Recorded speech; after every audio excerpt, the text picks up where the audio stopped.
नमस्कार मित्रों, आज हम बात करेंगे कि घर के अंदर जो व्यक्ति रह रहा है, ऑफिस में रह रहा है, काम करने वाले जो लोग हैं, उनका जो व्यवहार है वो यदि गलत हो जाए तो उसमें क्या हो सकता है। सामान्यतः आप देखेंगे कि एक व्यक्ति के चिड़चिड़े व्यवहार के कारण परिवार के अंदर रिश्तों में दूरियां आ जाती है, तनाव आ जाता है। वहीं यदि किसी ऑफिस के अंदर कोई व्यक्ति का व्यवहार ऐसा चिड़चिड़ा सा हो चुका है, ऐसे वो अनर्गल सा वातावरण बनाए रखता है, तो आप ये देखेंगे कि काम की जो उत्पादकता है वह हैम्पर हो जाती है, वर्क का जो प्रोसेस है वह रुक जाता है, फिर ऑफिस की उत्पादकता भी उससे प्रभावित होती है।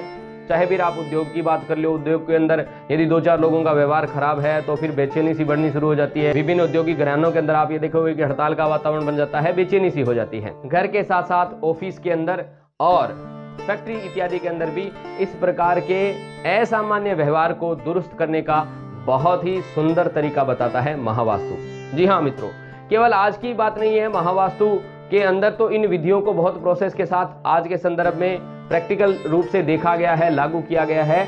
बल्कि आप यदि देखेंगे बहुत प्राचीन काल से ही वास्तुशास्त्रियों ने कोई जगह विशेष के लोगों के व्यवहार को नियंत्रण करने के लिए वहां पर कई प्रकार के औजारों का प्रयोग किया है, कई प्रकार के चित्र इत्यादि का प्रयोग किया है।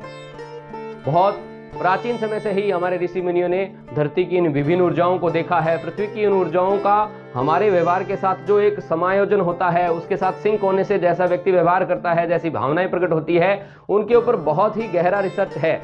आज से लगभग 2000 वर्ष की पूर्व की यदि बात करें तो अफगानिस्तान के लोगों का व्यवहार नियंत्रित करने के लिए वहां पर भगवान बुद्ध की मूर्तियों को लगाया गया था।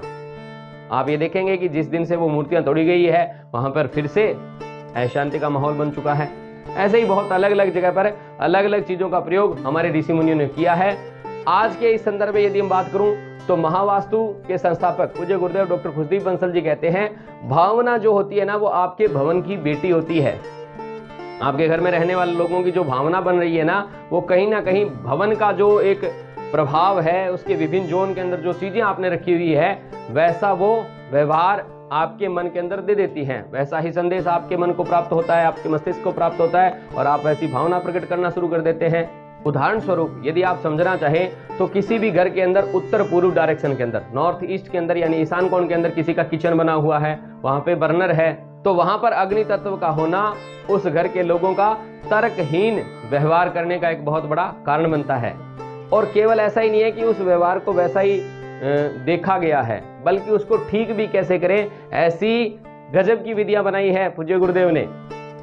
बहुत सारी महावास्तु के स्टडीज के अंदर हमने ये देखा है कि केवल रंगों का बैलेंस करके, अलग अलग प्रकार के कलर्स का उपयोग करके भी इस दोष को दूर किया जा सकता है। जैसे आपके यहाँ पर यदि उत्तर पूर्व का किचन है और घर के अंदर ऐसा व्यवहार बन रहा है तो उस किचन की स्लेब को आप हरा कर दीजिए। केवल हरे रंग की स्लेब का उपयोग करके भी बहुत सारी महावास्तु की ऐसी सफल केस स्टडीज है जहां पर इस प्रकार के असामान्य व्यवहार को नियंत्रित किया गया है। बस आपको आवश्यकता है कि वह जो व्यवहार हो रहा है उस व्यवहार का मूल कारण क्या हो सकता है। अब दूसरा उदाहरण बताऊं, कई बार क्या है, बहुत ज्यादा चर्निंग की वजह से भी व्यक्ति का व्यवहार जो है ना वो एक चिड़चिड़ा सा हो जाता है, तो उसका मूल कारण है आपके घर की ईस्ट ऑफ साउथ ईस्ट की डायरेक्शन। यदि इस वजह से किसी का व्यवहार खराब है तो वहां पर एक खरगोश का जोड़ा रख देने से आप ये देखेंगे कि व्यवहार के अंदर बहुत अच्छा प्रभाव पड़ा है। व्यवहार के अंदर वह व्यक्ति बहुत सुंदर होना शुरू हो जाता है, ऐसा व्यवहार नियंत्रित होना शुरू हो गया है। यदि आपको भी ये लगता है कि परिवार के किसी एक सदस्य के चिड़चिड़ेपन के कारण सारे परिवार का माहौल खराब हो रखा है, ऑफिस का काम हैम्पर हो रखा है, उद्योग के अंदर बहुत सारी दिक्कतें आ रही है, तो आप हमसे संपर्क कर सकते हैं। महावास्तु विधि के अनुसार आपके घर की, आपके ऑफिस की, आपके उस उद्योग की ऐसी स्थिति का क्या कारण है, उनका ठीक ढंग से पता लगाकर उनका सही विधि से समाधान देने का हम प्रयत्न करेंगे। आपके जीवन के अंदर सभी लोगों का व्यवहार बहुत मधुर हो, अच्छा हो। इन्हीं शुभकामनाओं के साथ जय सिया राम।